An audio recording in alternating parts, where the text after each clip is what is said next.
When you help create some of the most endearing, iconic animated characters in modern movie history, you pretty much get to write your own ticket. But what if that ticket costs over $250 million to be able to bring to life a character written 100 years prior as your first live-action film director credit? Bold move. Let's see how that plays out. But don't worry, when it comes to John Carter, it's not that bad. Welcome back to It's Not That Bad, the podcast that takes a look at A grades and B movies. And I have to admit, the movie we're talking about today, it's not necessarily a B movie because it was definitely released like it was a AAA film. We are talking John Carter, the 2012 release by Disney. And joining us on the show today, Greg has returned. If you listened to the show, you remember him from the episode of Mac and Me. And if you didn't listen to that, then you know him from Mortal Kombat, Movie Date Night, and Friday is Game Night. Greg, welcome back to the show. How are you, man? I'm doing fantastic. What can I say? I love aliens, apparently. You can't go wrong. We have our cute little aliens in this one too. But I have to ask, why John Carter? I love this series. When I was a kid, my mom was a big fan of Tarzan, and all those Johnny Weissmuller films read by Edgar Rice Burroughs. I read a couple of those books, and then I found out that there's actually a sci-fi version, essentially, called John Carter Goes to Mars. And I fell in love with those books. I haven't read all of them, but there's a good few that I have read a couple times, such as The Princess of Mars, which this movie is primarily borrowed from. But it does its own independent things as well, which I kind of found enjoyable. But yeah, I love a good sci-fi. I'm a good Edgar Rice Burroughs fan. I mean, I've even got some vintage Johnny Weissmuller signed pictures in a closet somewhere, just from like the collection that my mom and I put together. It's funny. I've never actually read any of the John Carter books, although I do have one in my bookshelf waiting to be read because, as any book lover, they'll probably all associate with this. You have a bookshelf of books that are to be read, which will probably still be to be read because you keep on going out and buying more books. Oh, and I also forgot, I'm probably the only person ever who actually has John Carter trading cards. They made trading cards? I wish I had them. They were like from way ago, like in the mid 90s or something. But I have like this clear plastic stack that's like some John Carter and some Tarzan, but actually has like images from the books of some of the crazy creatures that you will read about in the stories. And so some of the scenes are actually in here, like the scene of Deja fighting herself. This is okay. Now I'm really cool. I need to find these because I remember having Empire. I forgot to bring them with me today, but I'll send you some photos and you can share those on Twitter or your social medias about it. Nice. Well, with every show that happens, before we get into the movie, we need to learn a little bit more about it. So, Greg, the ball is over to you. It is time to take John Carter and trailerize it. Transported to Barsoom, a Civil War vet discovers a barren planet, seemingly inhabited by 12-foot-tall barbarians. Finding himself prisoner of these creatures, he escapes, only to enter Wula and a princess in desperate need of a savior. Nice. That breaks it down fairly well. It's a big epic. Number one, I'll just get out there. So and I know we're here to talk about the good things, but I will just say the number one complaint I have heard about this movie that I can agree with, so many proper nouns that are foreign to us, like just in that trailerized thing. There's Barsoom, there's Wula, It's one of those things where it did really come with its own language, its own, and that's a good sci-fi writing thing is that, yes, you create a language and then everything kind of feels like it's in that world. But when this movie came out, it's like, this is the first big budget production of John Carter. The character was created 100 years prior. It's like, we're not quite there with all that, but we'll get to that in a little bit. So let's talk about the stars first. So the movie stars, and if you're feeling some X-Men Origins vibes, there's a reason for that, because it has Taylor Kitsch and Lynn Collins, who were both also in X-Men Origins. Taylor Kitsch, of course, as Gambit, and Lynn Collins as Kayla Silverfox. And also that same year, Taylor Kitsch was also in Battleship, which I'm sure will get its own episode of It's Not That Bad somewhere down the road. But I mean, if you take a look at the supporting cast, Samantha Morton, Willem Dafoe, Mark Strong, Kieran Hines, Bryan Cranston, like it is a stellar cast of this. Mm-hmm. Very much. I mean, I even have some of my favorites in there, like Thomas Hayden Church. Mm-hmm. He does a voice in here, you know. It really is a cast, and I had forgotten that Bryan Cranston's in this, but he shows up as that Civil War cavalryman, Powell, almost unrecognizable. Yeah, I was like, wait, is that? I hate doing this because I like to try to be in the moment when I'm watching the film and just accept the characters for who they are in the film. But that was a moment like, who is this? I know this is somebody. Oh, it's Bryan Cranston. How did I not get that? You know. Now, I mentioned too that, you know, in the tease that this was the first time live action director debut kind of thing of Andrew Stanton. Now, Andrew Stanton has a hell of a resume. Finding Nemo, Toy Story, he helped create those characters. Like he is one of the powerhouses behind Pixar. And this was his baby. This was the one he wanted to bring to the big screen, but it almost wasn't him. Apparently, Robert Zemeckis turned down the offer to direct it. According to IMDb, his comment was, "Why would I do that? George Lucas has already plucked everything from the series."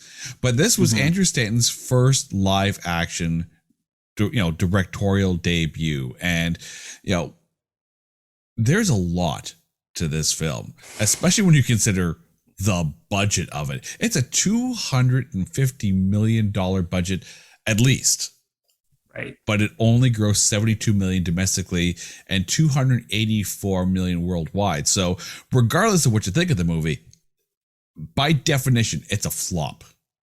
It's an absolute flop. And I mean, I think the reason why they wanted to do this is because if you think about the time period where this came out, Disney had just, if I remember correctly, was just about wrapping up the Pirates of the Caribbean trilogy, if it hasn't already been wrapped up.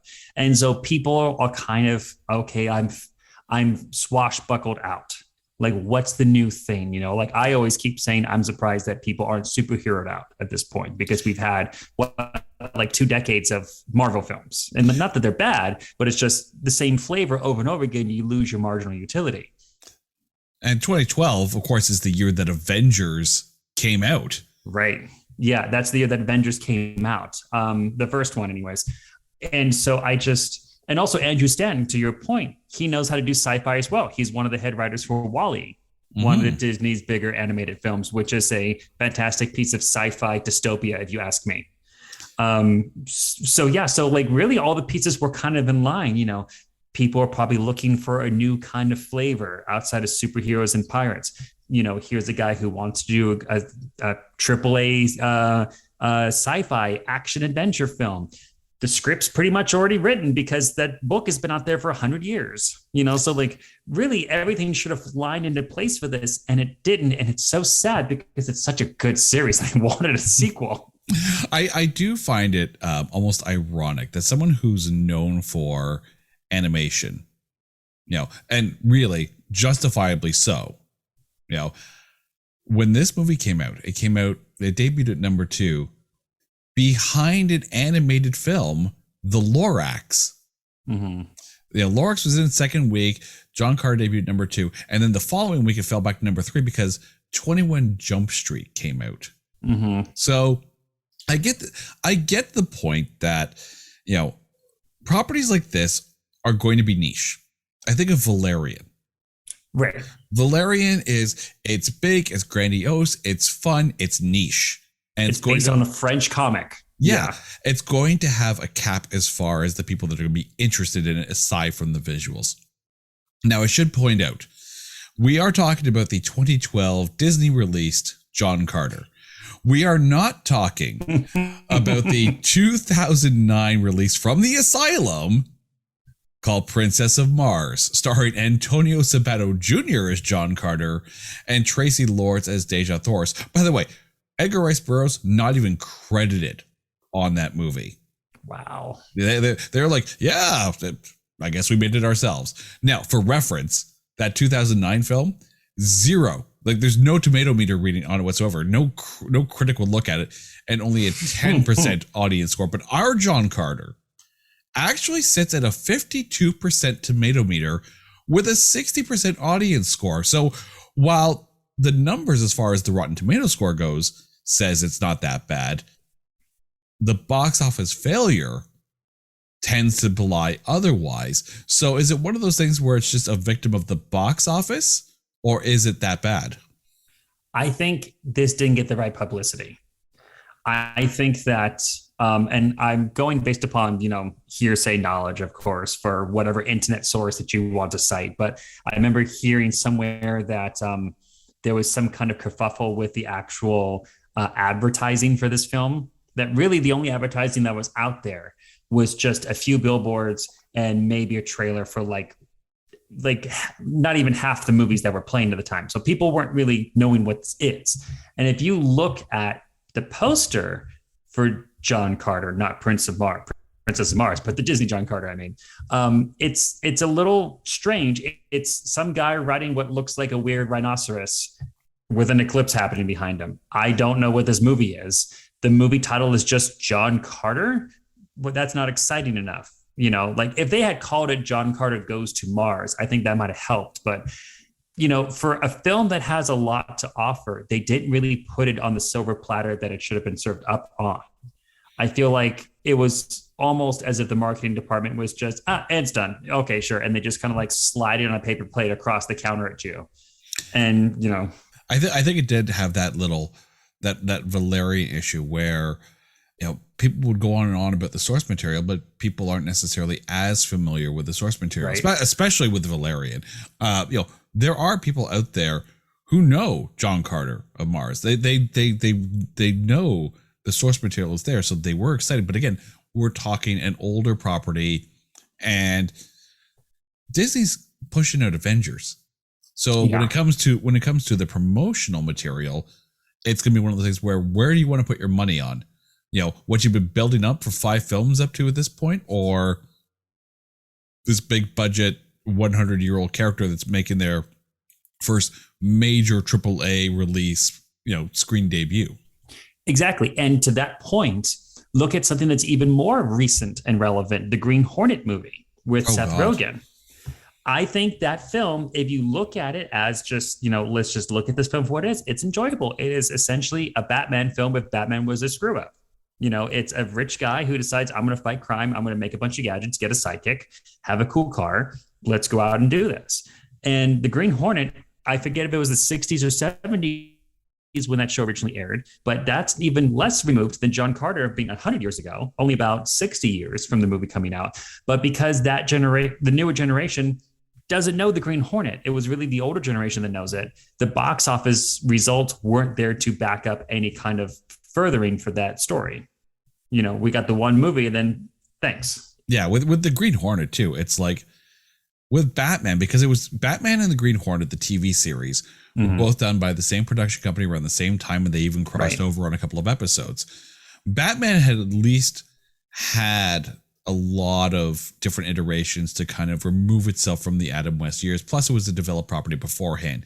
Green Hornet went from that TV show to that movie with really nothing in between. So, it had to make that jump. And I'm sure people who did remember Green Hornet go, well, why isn't the camera tilted diagonally? And yeah, I remember some of those movements they used to do because I used to see some of the shows. Yeah, you're right. Batman, the reason why it's so relevant is because they keep checking in with that character. There's still comics being written about Batman. We had the animated series in the 90s. You had the Christopher Nolan trilogy in the 2000s, so that's why they can still do Batman movies or Batman property based movies like the Joker, because it's still a relevant cast of characters that people of all different generations going forward connect with. Tarzan, on the other hand, has had problems with that. They do keep trying to make Tarzan films. I remember very specifically I think it was 97, 98, they tried to capitalize on Casper Van Dien's popularity from Starship Troopers, and they put him in a Tarzan film. But the thing is about the cinema is that like I've said before, there's certain kind of waves and trends of what people want to spend money on. There is a pirate trend. There is a superhero trend. There is a suburban paradise trend that people want to see in films. And if you're too late to that party, then no one cares anymore. One thing that I keep telling all my friends is that I don't know why Hollywood keeps trying to do Swords and Sandals. Swords and Sandals had its day and it's gone. And no matter how many times you try to do a Swords and Sandals, it doesn't work. But if you pay attention, Hollywood keeps poking their head out of the water saying, you guys want to see a Bible movie? We got Russell Crowe as Noah. No? Okay. The last time Swords and Sandals worked was Gladiator. And yes. That's it. That's the last time. That was the final battle cry of Swords and Sandals. Anything else after that, I challenge anyone to tell me a, Roman-esque or, earlier themed film that did really well. I will give credit to 300 because 300, yeah. That was visually like that was a visual masterpiece. But that's because they did the comic book kind of visuals for it. It was more of a comic book movie than a swords. It was like at least a hybrid. And I'll give Andrew Stanton a lot of credit for going to the well and going to John Carter because it hadn't been touched aside from the asylum.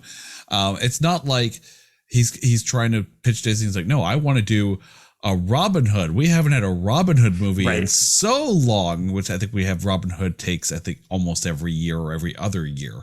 Mm-hmm. Right. So, or like King Arthur, like, I don't know if you saw it, but the one movie I will never be a guest for you on the show is that King Arthur Legend of the Sword. Hated that film. Absolutely hated that film. So, but yeah, they keep trying that. So hopefully this new Green Knight series that they're doing will work out well. But yeah, I mean, going back to John Carter, I don't know about you, but I definitely did get a Swords and Sandals kind of vibe from it. The different, I always forget the proper noun, so I'm just going to call them the Blue Army and the Red Army. Yep. Because I don't think the audience at home really cares about if it's Helios or Destras or whatever they are. But the Blue Army and the Red Army are essentially Romans. Let's just put that. It's space Romans. Yes. I was not aware that Mars had space gangs with their colors. Right. But here we are. Space Bloods and Space Crips. Yeah. It's interesting, though, that you had that kind of Swords and Sandals kind of feel. Because when I was watching it, that wasn't what the initial thought that I had. I mean, yes, before he gets to Mars, it had that very Dances with Wolves, that era of Western kind of feel. But then I was more drawn towards Conan. And that's another good series. Draw. Yeah. Especially because, at 2012, you're getting close to, and I can't exactly remember what year it came out in, the remake of Conan the Barbarian. It was around that time, yeah. Exactly, which I didn't think was bad either. And Jason Momoa was perfect as beautiful. Conan. That is chef's kiss, casting right there. But since we're talking about casting, let's get to the breakdown of John Carter and prove that this is not that bad. So first of all, acting notes, Greg, I hand it to you. Who were your acting standouts in this one? Willem Dafoe, always and forever. I think he did a great job. Had no problems with him whatsoever as Tars Tarkas. I can see him being that leader who is tough, fair, but wise. I think his voice really comes through there. I also really did enjoy, now I always forget how to say this name, so you'll forgive me, but Ciarán Hinds? Ciarán Hinds. Ciarán Hinds. Okay, I always mess it up. Ciarán Hinds. I think he does a great job for the role that he's given as kind of the he's Deja's father, the king of the blues, as we'll just say it, but not like B.B. King style, just the king of the blues in this movie. I think he did fantastic. Taylor Kitsch, I don't have much background for Taylor Kitsch's filmography. All I really know is this in Gambit. So I haven't seen him in his range. I think he does a serviceable job as John Carter. If you ask me who would be better at the time, hard pressed right now, I don't really have a good answer for you, but I feel like he only did it because someone else said no. Well, if we're considering this, Gambit, Battleship, and Snakes on a Plane. Oh, I never saw Snakes on a Plane. Okay, I didn't realize he's in there. Save yourself. I will say, and I do agree, that Taylor Kitsch, as he's playing it, for someone who's, and let's be honest, 1800s you know, Earthman. Right. He takes a whole lot in stride as it's thrown at him on Mars, which is fascinating. That's the thing. He does the tough and gruff well, but there's scenes in here where they intercut him remembering with sorrow the life that he had with his wife and child and the loss of them, and none of that sorrow comes across. None of the craziness and the mind blowing of like, I'm on another planet. What are these green people? You know, he's just like, oh, I guess I'm dealing with this. And he just keeps going. And I can jump. And I can jump. Yeah. Okay. The jumping scene. The jumping scene's fantastic. I love that because it does make sense that if Mars has a different gravity than ours, that you would be able to do that extraordinary jumping, and that, you know, you might be, quote, stronger than on Earth in comparison to what you can pick up. But I do have to question him being able to survive falls from thousands of feet. But besides that, him learning to jump, that's the best training wheel scene I've seen since Iron Man like got a concussion in his lap working with the rocket boots. That was a fun. I will give full credit to Taylor Kitsch for that one. That was an absolute fun scene of him almost having to relearn to walk. Mm-hmm. Yeah. Because like every step that he takes is way too powerful. It's almost like Superman. You know, I forget which movie it was because I know there's a couple, but one of the more recent Superman ones where maybe it was Man of Steel, where they show him as a child and he's like having X-ray vision in the closet and he's freaking out because he doesn't know how to turn it off. Yeah. You know, it was kind of like that where he's taking a step and goes, whoa, and I took a way too big of a jump there. So he's got to learn to kind of like almost tiptoe as he's just trying to normally walk. Yeah. And of course, he perfected it in decent time because, you know, well, time limits. Oh, record time, 5 minutes. Absolutely. Like better than a baby deer. Lynn Collins, the girl who played Deja. Right. I thought she was actually perfect. I could not find another person possible to play her better. And as much as I had Conan the Barbarian vibes from the whole scenery, she was giving me straight Rachel Weisz vibes from The Mummy. Yes, like absolutely. Yes. Like Rachel Weisz in The Mummy was perfect. Like absolutely perfect. She was fun. She was adventurous. She was strong. She was everything you wanted in that kind of role in that kind of movie. And Lynn Collins in this, you know, and we're going to talk about the plot a little bit later about how everything's about the princess and marrying her off kind of thing. You know, she didn't play that trope. She was strong. She was smart. She was more than her position in the hierarchy of things. You know, she was badass in this. Like full credit to Lynn Collins for really stepping up and taking what could have been, you know, just the oh dear me kind of role and being almost a better hero than John Carter was. Yeah, I think that scene where when they first meet and he saves her and then he grabs his sword and says, get behind me, I'll let you know this gets dangerous. And then she saves him 10 seconds later and says the exact words back to him, get behind me, I'll let you know this gets dangerous. I was like, yes, absolutely. Applaud. That was fantastic. Yeah. I also love that she is the one who has the background knowledge and the science to figure out like, oh, this is a kind of energy. She's the Egon for this film to explain it's not magic, it's science. It's just we don't understand it yet, but like give me time and I can figure this out. Yeah, it's very much like she is the answer to everything and she plays it very well. It doesn't feel out of character for her to have that scientific knowledge, to have that understanding, to have that drive and that determination to do whatever it takes to get him back to Mars or to save helium. Exactly. It reminded me almost of the newest version of Aladdin with Princess Jasmine and how they upgraded her character, where she is not just sitting there waiting to not be married off to some guy. She's like, I actually want to rule. I've been studying and training to be an effective ruler. Just give me my shot. I get the sense that Deja and Jasmine are kind of soul sisters in that matter. And I almost wonder if Disney might have borrowed a little bit from the writing of this character when they were trying to think about how do we upgrade Aladdin for more modern storytelling. Now, when it comes to the villain, I think Dominic West was kind of underused.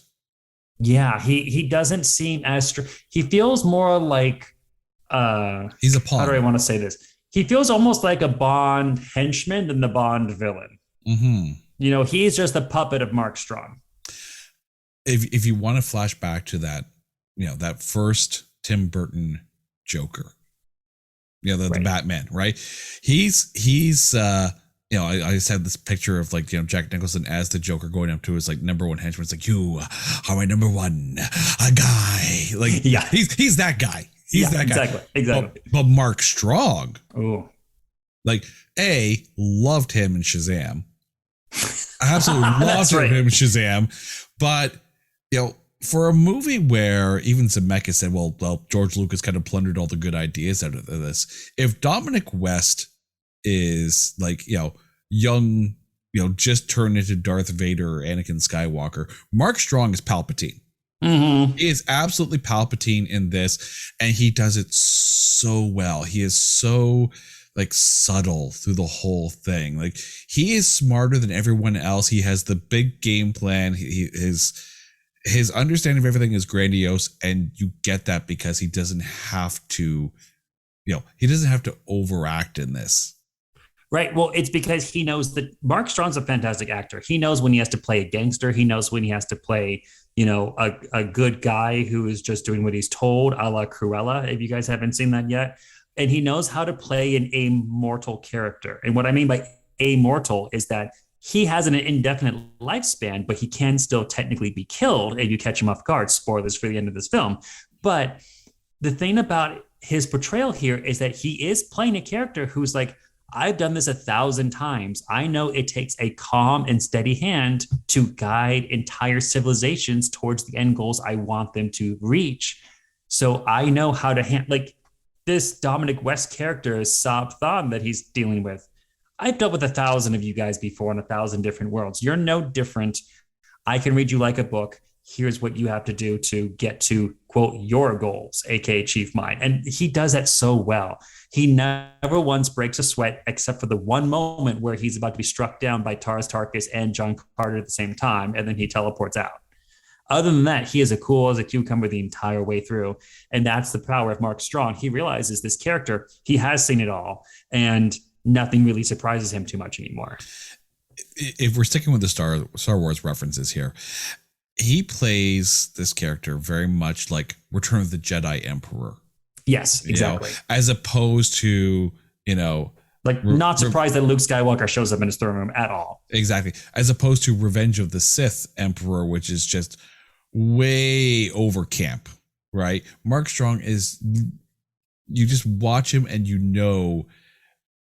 it's almost like that Marlon Brando Godfather feel. Yeah.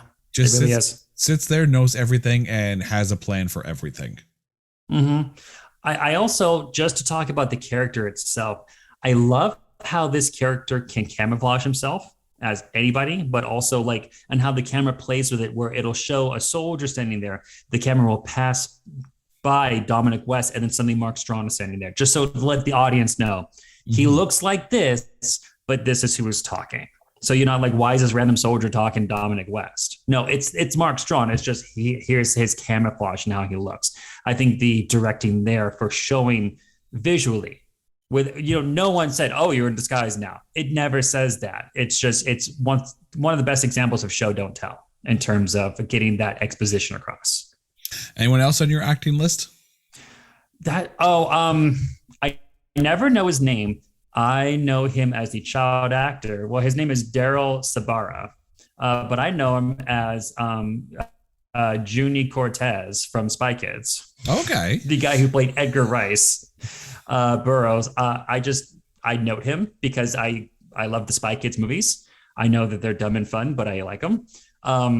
His role in here as Edgar Rice Burroughs, aka Ned, John Carter's cousin. I think it's fun. They try to supplant the author of the story in there, so as if it's a true story, and here's how I got this story. But I wish they would have given him more so he can do more other than just look shocked and confused. And that kind of leads us into like the whole script and plot thing. I actually loved the fact that, quote unquote, Edgar Rice Burroughs is a character in the movie. I'm a big Clive Cussler fan. If you don't know Clive Cussler, long time author of the Dirk Pitt Adventure series, primarily the Dirk Pitt Adventure series, and then that's kind of spawned off to a bunch of different things. But if you're thinking movies, two of his books have been turned into movies. Raise the Titanic, which was, I think, in 1980, and the Matthew McConaughey, Steve Zahn film Sahara. Oh, wow. Was I haven't actually thought about that one based forever. was actually based on a Clive Cussler novel. Now, the thing with Clive Cussler is that in a lot of his Dirk Pitt books, they run into this character. The character does something that kind of helps them out of a jam, and then they go off and like finish off whatever it is they have to do for the book. And it turns out like, oh, hi, my name's Clive Cussler. So Clive Cussler kind of puts himself in the book. Same thing with the Goosebumps movie. You have R.L. Jack Stein Black, does show up a lot. exactly, and you have Jack Black playing as Stein, right? And then R.L. Stein shows up as Mr. Black, which is kind of fun. It's a nice little tip of the hat to the original source material and the author, which I thought was almost a love letter to the actual series itself. I really enjoyed that part of it. No, I did too. And it's fun to get the little breakup, almost like the book ending of the film of like rainy 1880s. Gosh, I don't even know what time they were supposed to be at the end. I forget. But, you have Ned going, oh, your uncle died. Please come to the will reading. And then him helping John Carter fulfill his ultimate plan to get back to Mars.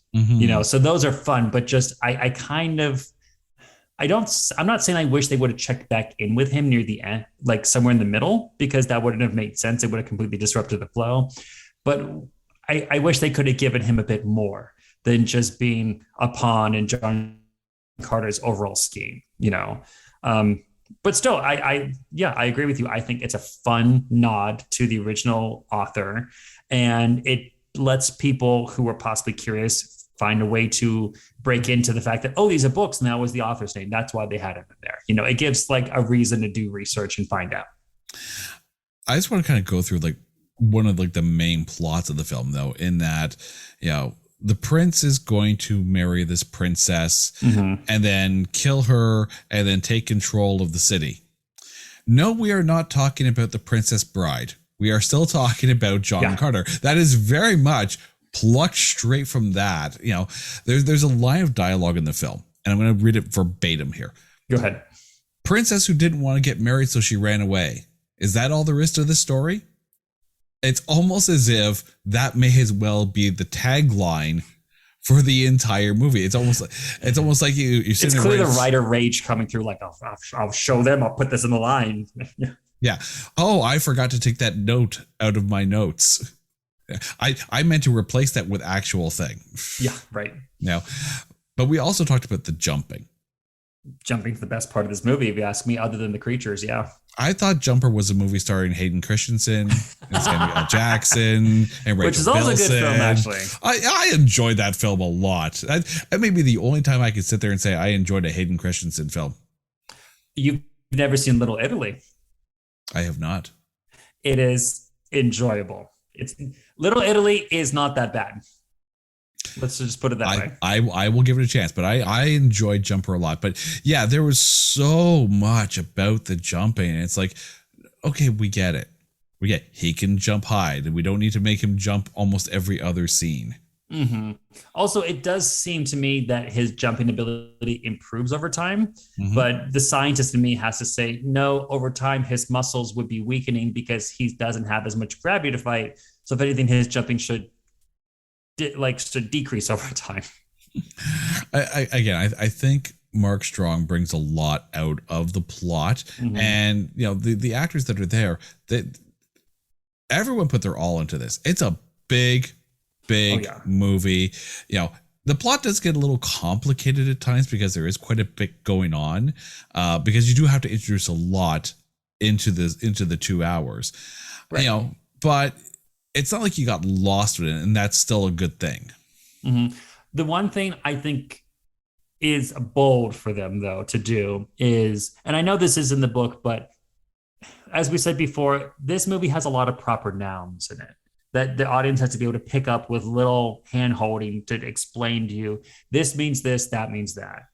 But the other thing that they do that's a bit bold is they introduce to you the entire alien culture and race of the Tharks, which is so alien that they literally are giant insects. Mm-hmm. They're not, because there's two races on this planet, for those who haven't seen it. There's the red mans who look like humans, but they bleed blue because.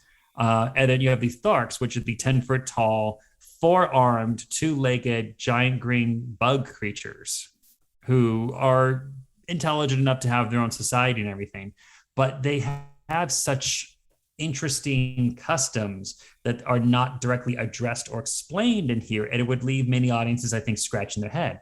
Like, for example, they leave their eggs in a hatchery and walk away, like how some species would do. They come back, some of the babies are born, they say, hey, 16 eggs didn't hatch, okay, we'll crush them. Like in the books, it's explained because there's a massive like resource shortage. And they kind of address it a little bit saying, oh, Mars used to have oceans, now there's none. But they explain more in the books about the logic and reason behind, killing off offspring that's not strong. That it's not just because, oh, we're Spartans and we're tough. It's actually a resource management strategy, which is kind of smart. But that's one thing that I wish John Carter should have been like, no, wait, don't kill the babies. The babies did nothing to you. But, of course, there's no one questioning anything on this planet, especially John Carter. He just goes, cool, I can jump, and moves on with his life. I'm of two minds of this here, because yes, you're introducing an entire vocabulary, culture. Mm-hmm. You're introducing a lot in this first movie, and they don't really dive into the backstory of the culture through long scenes of exposition. Right. So on the one hand, I'm like, okay, you just drop me into the deep end and I need to swim. But on the other hand, it's almost refreshing that they're not didactic about telling us everything. It's right. It's like Spider-Man Homecoming. We didn't need to see Uncle Ben die again. Which was almost refreshing in a Spider-Man film. So again, it's one of those things where it's like you can go either way. Maybe a little bit more explanation on a couple things, but I think they did the wise choice of not being like, we're going to tell you the story of John Carter, and it would have to be a 4-hour movie to be able to explain everything with exposition and the like. Yeah. But, like you said, you don't have to explain everything. Some things are easy enough. Like I do like the baby ritual that he goes through, where they're clearly cleaning the infants with some powder. They make them drink something, and then the alien just says, take in the voice of Barsoom, and now he can understand her because he drank this thing. That's a fun way to get over the language barrier quickly. They established they do speak a different language. He doesn't understand it. They give him a magic potion, and now he can do it. Do we need to explain what's in there? No. Just go for the fact that now he speaks Martian. Probably tastes better than a babelfish in the ear.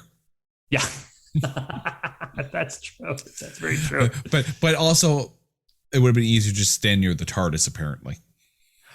Or get a server droid to inject a microchip into your ankle from Farscape. Yeah. Oh God. There's the DDRs. So many tropes of here's how you understand our language. Right. No, it was fun. And I think by just calling it the voice of Barsoom, it was like that's a great script moment where it's like 4 words tell you everything that's going on in this scene, and that's all you need. And that was actually brilliant script writing at that point. Right. Because it's not him having to learn slowly over time, as you referenced, like Dances with Wolves, where he's like slowly picking up the vocabulary over weeks and months. We're going to get you caught up right now. We're going to give you 50 minutes of Tatanka. Yeah. Why can't we just go like, Star Trek Next Generation, Shaka when the walls fell. Yes. Timba, his arms wide. Yes. The one thing I really, really do enjoy in this film, though, is the absolute bros friendship that John Carter and Tars Tarkas form after he comes back. They have the whole gladiator scene together where they're fighting the giant white apes. And then that just like seals the deal for them. Before John Carter was kind of Tarkus like special pet and then a special weapon. And then he's like, no, you're going to leave, save my daughter's life, yada, yada. You came back. We're best friends. Just I could get an entire movie of just him and Tarkus hanging out. And it would be probably the best 90 minutes I would spend that day. If John Carter 2 Electric Boogaloo is going to be a buddy cop action film with John Carter and Tarkus riding Mars dogs all over the place at breakneck speed, I am all for that. And the dog is the siren is just howling, oh, as it runs. Exactly. Which randomly also attacks and kills people rather violently. Yep. I did like that they also they had that as the nanny of the babies. It just makes sure that none of the babies get out. And that's why it attaches to John, because it thinks he's a baby trying to escape the nursery. I'm going to bring up the best thing of a bad reference in this one. Tell me you weren't getting Lockjaw from the Inhumans vibes. Exactly. It's space Lockjaw. It's alien, kind of lizard toady looking Lockjaw. Pretty much. And that's the thing. Inhumans, so much could be said about Inhumans. Mm-hmm. So much could be said about Inhumans. None of it good. But Lockjaw was the one they where like fandom fandom and non-fans sat there and went, I'm on Team Lockjaw and we're fine with that part of the show. Dog. Well, exactly. He's such a good dog. Mm-hmm. And so are our Mars dogs. Yeah. What's funny is that I think they only name checked the dog once in the film. I don't even remember what it is off the top of my head, but it's like, really? He had a name? Like, I thought he was just Space Dog.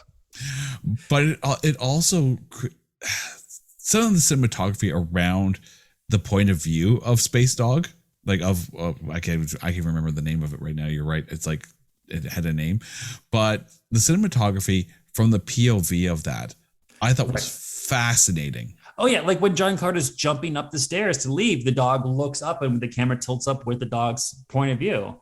I love that. I remember when I was taking some photography classes when I was in middle school, my teacher always told me one of the most interesting perspectives you can do is to take the view from down low, like a child's perspective. How does looking up and seeing the world, how does that change your perspective? And getting the view from the pupper's point of view is amazing. And I love the fact that he was just so loyal to John instantly. He would chase him around just to be like, oh, I don't want to lose you. So much so that he's even willing to follow John onto the Mortal Engines city that is walking along on this planet. I do want to point out, because we're talking about Andrew Stanton's direction here. There was the arena fight scene, near the end, and it had a real Attack of the Clones big fight with the. I was about to say, I think that might even, it seemed to me like the same arena from Attack of the Clones. It's funny because I would love to. I wonder what the Star Wars prequels would look like if Andrew Stanton had a chance to actually direct Attack of the Clones. And I bet you anything, that scene might play out very similar to what happened in John Carter, which would be interesting too, because when you think about it, think of that original Star Wars trilogy. The best one of the bunch is The Empire Strikes Back. Personal opinion. Right. But it's not directed by George Lucas. It's Irvin Kershner, right? Mm-hmm. So the best thing that Lucas did for Star Wars was put, Kershner in the director's seat to kind of almost help Lucas step away from it, fresh eyes. I would love to see Andrew Stanton do something Star Wars. I think it would be good. I mean, if you think about it, the great white apes are very reminiscent of Rancors in terms of the size and the physicality. The main difference, of course, is that they have 4 arms, they're a little bit bigger, and they're blind. Besides that, it's essentially a Rancor. Mm-hmm. And here he gave us a double Rancor fight, and John Carter is able to kill them quickly, which is a fun scene. But you're right. I think that given the fact that Star Wars does have so many fantastic creatures, and clearly Stanton loves a good creature fight because he has 4 of them in this film. I think that there's a lot of potential there to have many memorable scenes. So yeah, I think he would be a fantastic pick if they decide to do Star Wars 12 or whatever number we're on now. I forget. I lost track after Rogue One. Something ending in Electric Boogaloo. Yeah. Well, no, at this point, I think it would be John Carter 2, Electric Barsoom. Ooh, yes. I'm yeah. It's epic in scope when you watch this film. Like the scenery, the sets, like, and it's I almost liked it more because it wasn't your typical red, dusty desert look of Mars. It had its look, it had its style. It wasn't just your typical barren wasteland. There was actually water on Mars. They drank it at the wedding ceremony. Like, it's not just this barren wasteland that is the trope of Mars. I think they designed it beautifully. The airships. Oh my God, the design of the airships when they were fighting. Oh, I love that they're using solar panels to run those things. That's fantastic. And they almost remind me of like kind of an insecty bird design, and how like the airship or the solar panels come out almost like feathers or wings on the ships. Those were fantastic. And the CGI holds up today. Oh, definitely. Like it's a 10-year-old film. That CGI holds up extraordinarily well. Which was surprising. Going back to your conversation a second ago about the just planet itself. I don't know about you, but some of the sound cues when they're just traveling around Mars, very Lawrence of Arabia almost. Imbibing, you know, of just like, though I'm so bad with music and describing it. I know that you're so much better than I, but you could probably describe it better than I can, of just like that kind of I mean, you describe it, but yeah, it had a very Lawrence of Arabia kind of like wandering the desert vibe, but like not like a direct rip off it. It was almost like an homage to it. I was, you know, I flash back to The Mummy again because, well, they're in a desert, but The Mummy, yeah. The soundtrack to The Mummy was, you know, perfect. And I looked up, I'm probably going to butcher his last name, but the score was done by Michael Giacchino. I hope I pronounced his name right. Michael Giacchino. But if you take a look at the movies he's worked on, it's no surprise that the soundtrack on this is phenomenal. The two J.J. Abrams Star Trek movies, Rogue One, Doctor Strange, the Spider-Man Marvel movies, like these are all films with phenomenal scores to them. So it's not surprising that Michael was able to create such an epic sound scope for everything that's there.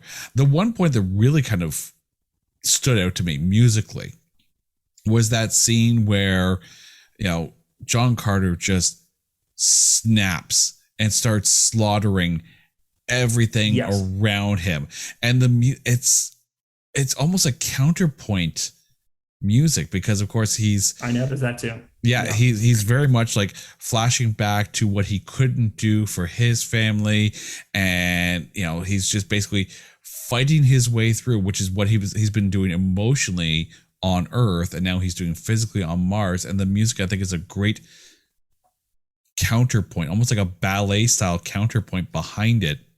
You know, that was my exact note. This feels almost like a ballet here, you know, and it's amazing because there'll be a scene where he's raising up his arm to swing down a sword to chop at somebody, and then immediately cuts, and it's like kind of a red end of the color spectrum filter on it, and then it cuts to a blue spectre filter where he is pounding a hammer into the tombstone of his wife back on as a memory, you know, strike and pound, you know, and and then the music is very, as you said, counterbalanced to the high-paced frenzied action that we're currently experiencing, because he is being driven by the melancholy emotions of his previous failures, of not being able to defend those that he loves and cares about. Although I do have to point out, during that scene, there was one moment in that big slaughterama when Lockjaw of Mars decides to fly through and like almost eviscerate the head of one of the aliens. I'm just like, you showed that once, and it felt overlooked because it was in such an emotional scene for John Carter. I almost wanted that to happen outside of that scene. Right, because that's a very useful ability, first of all. Right? Lockjaw, fetch head. Okay, yeah. Where was that before when we needed you the most? Just kind of one of those Deus Ex Martian dog, you know. But and it was one of those scenes where it's like that happened and like it, like I had to like double take because it's like that just happened in this really emotional scene. That's a very comedic moment. Mm-hmm. And this is a very pivotal emotional character turn moment. You know, it's almost like, yeah, go eat someone else's head somewhere down the road. You know, maybe do that at the fight at Helium as opposed to this point where John Carter is at his, you know, almost manic worst. Yeah, I don't know what they were quite thinking there. I mean, that choice was strange. I feel like if you remove that and you look at just the somber moment that scene's supposed to be, probably a lot of test audiences were like, wow, this movie's a bummer, man. You know? And so they probably felt like they needed to intercut some kind of, you know, counterpoint to the emotional depth that John Carter. But I agree with you. I think the head thing with the, you know, lightning dog is cool, but it doesn't belong in that particular scene. We're allowed to have deep, sad moments in a film that's an action and technically even a comedy in some points. You know, it's okay to have those sad moments here. That's why the theater symbols are, you know, comedy and tragedy. You're allowed to have those sad times, just so long as you promise to at least level us out before we walk out of the theater, you know? Yeah, it's like a news reporter reporting on a massacre, smiling all the way through. It's like, no, you need to use the frowny face at this point. Right. Like, oh God, what's her name? That movie, The Truth About Cats and Dogs. Oh, I love that movie. Yeah, where I forget her name, but the woman who played Kill Bill, she's like, Uma Thurman. Uma Thurman. 37 people drowned today in a bus that went over the river. Gina Garoppolo's like maybe a little bit less happy about the 37 people dying. Exactly. Janine Garofalo needed to help them read the room on that scene. Yeah, really. Where were you, Janine? I blame you for that. She was on the radio, and the radio signals do not make it to Mars. True. I did, as much as that part didn't work, I loved the twist at the end. You know, John Carter looks like he's dead, and then he's in the tomb that only opens from the inside. Mm-hmm. You know, that's when, you know, Mark Strong, you know, comes in. Like, I thought that was a great twist. I thought it was fascinating. It's one of those little plots where it's like it's not an overly worked idea. You know, you think about Captain America: Civil War. For everything to fit into place, it took a lot for that to fit into place. So many things had to go right. So many people had to make the choices that there's no way he could have predicted they would have made those choices right. But in this one, I'm going to pretend to be searching for something. Oh, wait, what if I just actually pretend I find it and then he'll come to me? Yeah. I'm just going to play my cards close to the chest and this will happen.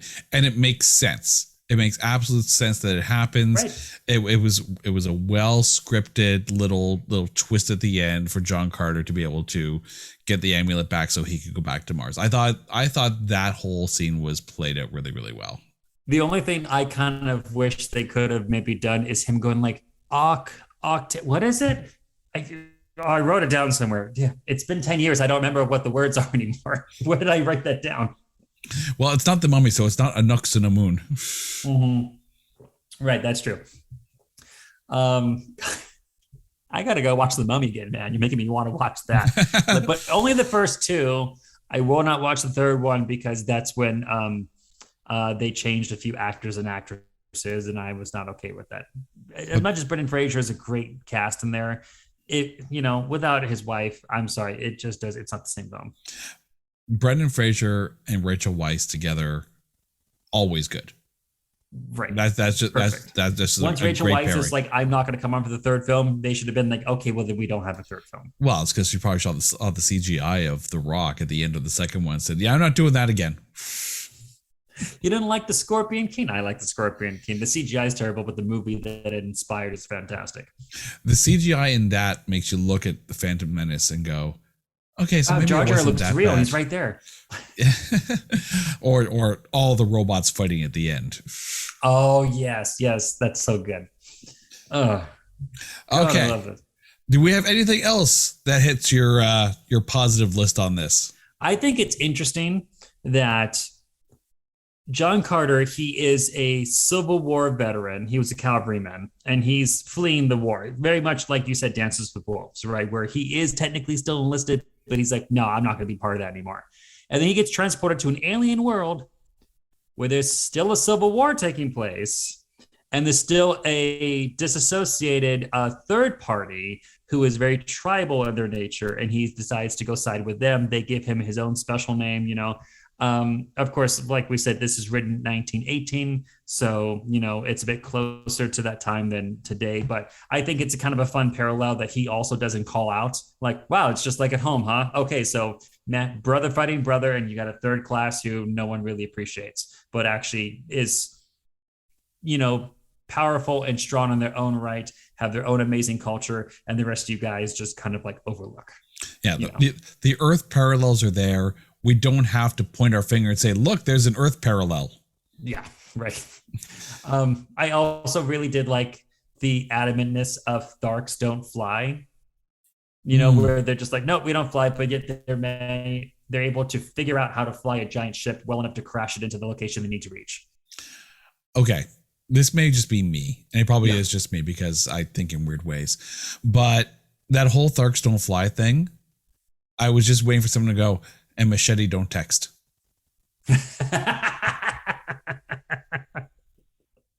Right. Yeah, that would be if John Carter ever gets elevated to the level of Rocky Horror Picture Show where people do midnight shows and shout stuff at the screen and throw stuff and bring props, that will be the response to Tharks Don't Fly and Machete Don't Text. John Carter and Machete together at last in space. This entire film, though, did kind of remind me of an anecdote I heard from Kevin Smith, because you bring up so many comic book references, where I think he said he had a meeting with like Barry Sonnenfeld, where they were talking about doing that Superman reboot with Nicolas Cage back in like the early 90s. And apparently Barry Sonnenfeld said like, I want to make a Superman film, but I don't want to see any of that fake stuff. Like, I don't like the cape, but I don't like it when he flies. It looks fake.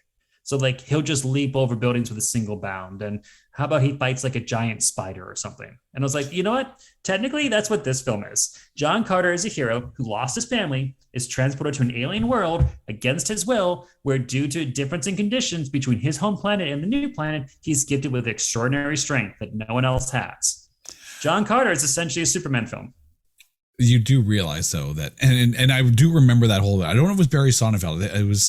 It was somebody like that, but yeah, but it was a lot of the ideas that came up from that producer in that pitch led us to the Wild Wild West. Wild Wild West, yeah. Starring Will Smith. Because Kevin Smith is like, oh, he got his spider. Look at that. Like, right? But yeah, no, it's there is a lot you could sit there and point at John Carter and go, you know, no wonder it backfired as far as the box office goes. But I think the critics and I think the audience score do really stand out. Like, as much as you want to poke fun at this movie, it is actually it's decent, fun enjoyable movie. Yeah, exactly. And you know what? No scene or situation overstays its welcome. He is captured and he's able to get out of capture within about 2 or 3 minutes. You know, he is fighting in a gladiator arena. He gets out of there in about 5 minutes. Nothing feels drawn out. Maybe there you can argue some scenes could have been cut from the film. That's, you know, difference of opinion between you and your neighbor. But every single scene, if you don't like it, wait 2 minutes and the next scene will start. That is the pacing of this film really stands out as it's a big action film. It's they don't take a lot of time to, you know, be didactic on backstory, to over explain the culture. Yeah. It's a ride all the way through. Yeah. He gets to Mars in 15 minutes. Do you have any idea how crazy fast pacing that is for any other film studio to have done? They would have been like, no, we got to give him his whole like his whole wife and stuff, kid stuff at the beginning, so we know he's sad before he goes to Mars. We have to show him trying to find the gold on planet Earth. We have to show him dealing with this relationship with the Calvary and all that. No, they're like, listen, he was a soldier, he found gold, let's get him to Mars. Yeah. Disney is like, yeah, let's just get to the good part. There are fun beats. There's a lot of action beats. You've got a decent romance story. And while, yes, some of it is, overplayed, not as far as like in the movie itself, but like, storylines and story plot devices that have been done over and over again. It's a popcorn flick. It's an absolute popcorn flick. Exactly. Go in expecting a popcorn flick. The Mummy, it's a popcorn flick. Even Jungle Cruise that came out recently, it's a popcorn flick. Stop trying to overanalyze it. The Jungle Cruise, don't try to figure that one out. Just eat your popcorn and enjoy the rock. Exactly. And yeah, I want to see people running around on an alien planet doing actiony stuff, and John Carter provides that in spades. Okay, so Greg, spades because he's Gambit. Ooh, I didn't even think about that, but yes, I will go with that.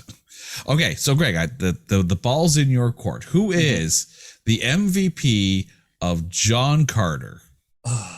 I mean, I think we've already said it. Well, no. I was going to say Mark Strong right off the bat, but I don't know. Willem Dafoe really does bring it, and so does Lynn Collins. That's a tough one. Don't make me choose between my. Okay, let me make this plea to you. Okay. Tarkus has multiple arms. Can I have multiple picks? You can have multiple picks. Okay, then I'm going to hedge my bets then and say it's between Lynn Collins and Mark Strong. I think they both bring just what needs to be brought to this film. I think that if you were missing either one, the film would not be as enjoyable. I think that they are the two necessary pillars that hold this up. Willem Dafoe does great, but I think not being able to get his full physicality and performance is a little bit lacking in terms of his ability to reach MVP. But yeah, Lynn Collins, Mark Strong all the way. You know what's funny? I had Lynn Collins as my MVP, and I had Mark Strong as an honorable mention, along with composer Michael Giacchino. Right.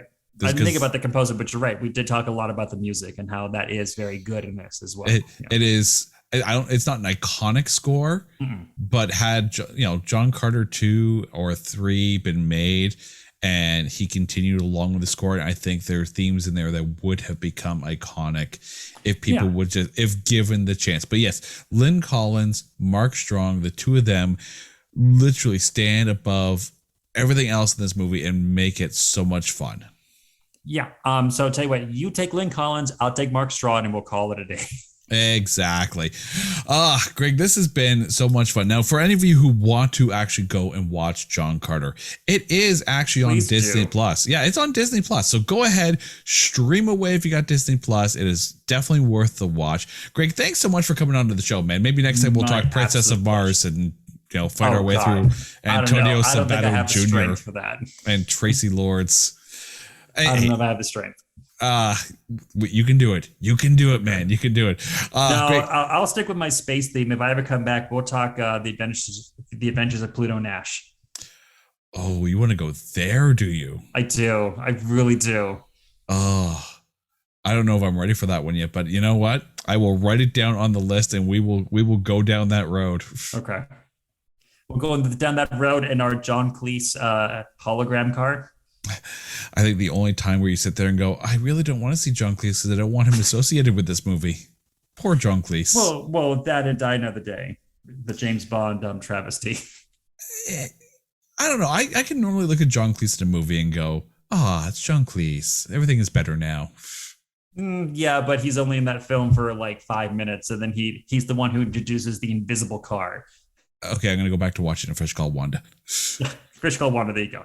Get that palate cleanser. Exactly. Greg, thank you so much for coming back onto the show. And to our listeners, pleasure. To our listeners, thank you so much for listening to us point out only the good things of 2012's John Carter. If you have a movie that you think either A, deserves to be, redeemed through us finding A grades in it, or you think there's a movie that there's no way we can find A grades in it whatsoever, hit me up on Twitter at NotThatBadCast, and we will take a look at it, do our best to find only the good things about only the worst movies. This is It's Not That Bad. Thank you so much for listening. We'll catch you next time. Take care.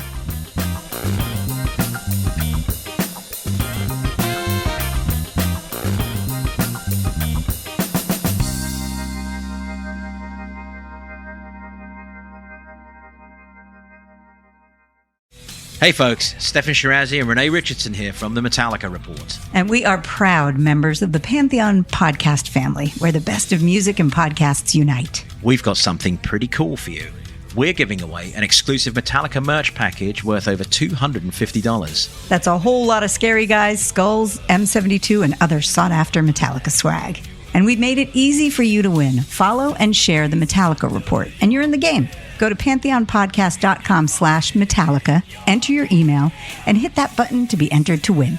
And just like that, you're eligible for our monthly exclusive Metallica merch package. And guess what, rockers? You can enter every month, so just do it. And while we love our global brothers and sisters, the lawyers won't let us ship outside the U.S.